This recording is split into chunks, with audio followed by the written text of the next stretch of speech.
తెలంగాణ జాగృతి అధ్యక్షురాలు మాజీ ఎమ్మెల్సీ కల్వకుంట్ల కవిత గారు ఖమ్మంలో అంబేద్కర్ భవన్లో ఉన్న ఖమ్మం వెలుగుమట్ల భూదాన్ భూముల యొక్క బాధితులను పరామర్శించడానికి రావటం జరిగింది ఖమ్మం.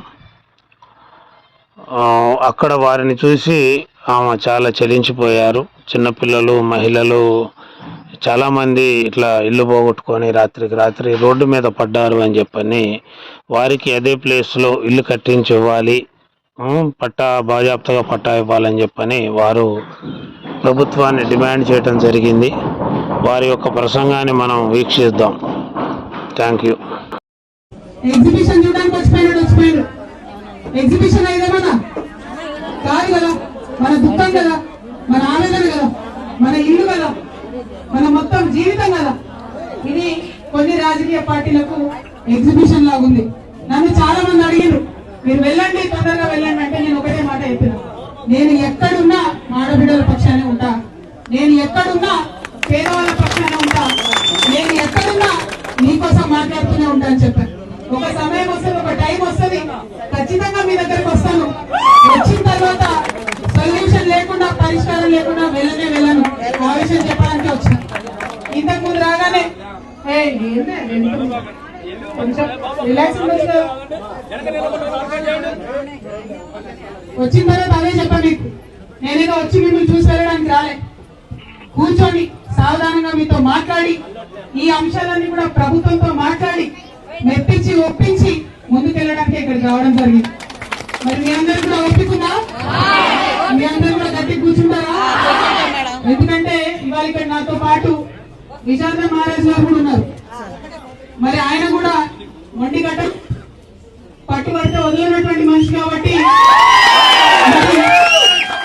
మనకు తోడుగా ఇవాళ ఇంతమంది ఆడపిల్లలకు తోడుగా ఎస్సీ, ఎస్టీ, బీసీ, జేఏసీ, ధర్మ సమాజ్ పార్టీ, తెలంగాణ జాగృతి, ఇంకా అనేక ప్రజా సంఘాలు ఇక్కడ ఉన్నాయి. కాబట్టి అందరం కలిసి ఇవాళ ఒక పరిష్కారం తెచ్చుకునే ప్రయత్నం చేద్దాం.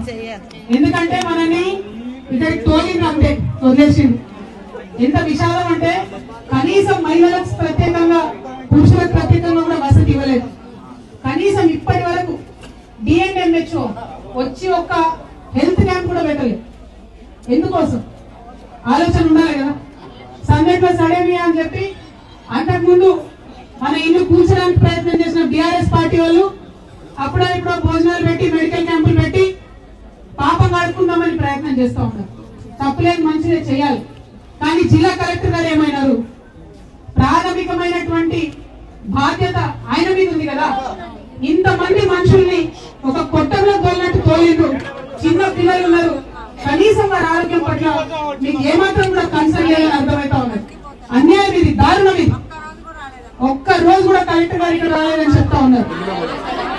నేను ఒకటే డిమాండ్ చేస్తా ఉన్నా, ఈ జిల్లా నుండి మీరు 3 మంత్రులు ఇచ్చి 3 మంత్రులు గెలిపించి పంపించారు. ఒక్క మంత్రి కూడా కనీసం ఇంతమంది ఆడబిడ్డలు ఉంటే ఇక్కడికి రావాలని అసలు లేదు. ఖచ్చితంగా మంత్రులు మాట్లాడాలి, ముఖ్యమంత్రి గారు మాట్లాడాలి, అందరికన్నా ముందు జిల్లా కలెక్టర్ గారు ఇక్కడికి రావాలి. ఇది ప్రధానమైన డిమాండ్.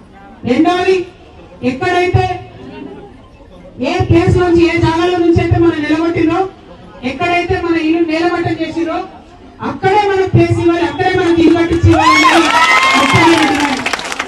ఇంకెక్కడో ఇస్తాం, ఏదో దగ్గర డబుల్ బెడ్రూమ్ ఇస్తాం, ఇంకెటో వెళ్ళమంటే వెళ్తారా? పక్కా కూర్చున్నా రెండు విషయం భయపడతారా? తిరిగి వెళ్తాడు ఒకసారి పక్కనా నమ్మచ్చా? తప్పకుండా ఒకటే ఒక నిన్న ఏం లేదు. మనకి ఎక్కడైతే మన ఇల్లు ఎక్కడైతే కూల్చివేశారో అక్కడే ఇల్లు కావాలని డిమాండ్ చేద్దాం. మరి అల్టిమేట్ గా ఒకటే ఒక విషయం నేను చెప్పదలుచుకునే, రాష్ట్రం మొత్తంలో కూడా పేదల మీద జులుం నడుస్తుంది, పేదల మీద బుల్డోజర్లు దిగుతున్నాయి. పెద్దవాళ్ళ బిల్డింగ్ ఏమి ఎక్కడున్నాయి అక్కడే ఉన్నాయి, కానీ పేదవాళ్ళ మీద మాత్రం అన్ని చోట్ల అన్యాయం జరుగుతాం. దాన్ని ఎదిరించడానికి ఖచ్చితంగా మేమందరం కూడా మీ అండగా నిలవడానికే ఇక్కడికి వచ్చినాం. ఏ రాజ్యాంగం అయితే పట్టుకొని రాహుల్ గాంధీ గారు మాట్లాడుతూ ఉంటారో ఆ రాజ్యాంగంలో ఉన్నటువంటి అన్ని హక్కులను కూడా కూలీ చేస్తే ఇవాళ మన ఇళ్ళ మీదకి బుల్డోజర్ ఆర్డర్లు వచ్చినాయి. ఖచ్చితంగా దానికి మనకు న్యాయం జరగాల్సిందే, దానికోసం ఐక్యంగా పోరాటం చేయవలసిందే. ఈ ఐక్య పోరాటాలకు మరి ఇక్కడ ఉన్నటువంటి వేదిక ఒక నాందిగా కనపడతా ఉన్నది. మనందరం ఇక్కడ ఉన్నాం కాబట్టి అందరం కూడా కలిసి ఏం కార్యాచరణ చేద్దాం, ఎట్లా చేద్దాం, మీరందరూ ప్రపోజ్ చేయండి. మీరందరూ ఎట్లా అంటే అట్లా తెలంగాణ జాగృతి మీతో నిలబడుతుంది. ఇవాళ ఇక్కడికి వచ్చినామంటే పరిష్కారం చూపెట్టే వెళ్ళాలనేటటువంటి పట్టుదలతో ఎన్నోమని తెలియజేస్తూ మీ పక్షాన నిలబడతామని తెలియజేస్తూ మరి కొనసాగించవలసిందిగా సభను కొనసాగించవలసిందిగా కోరుతాం.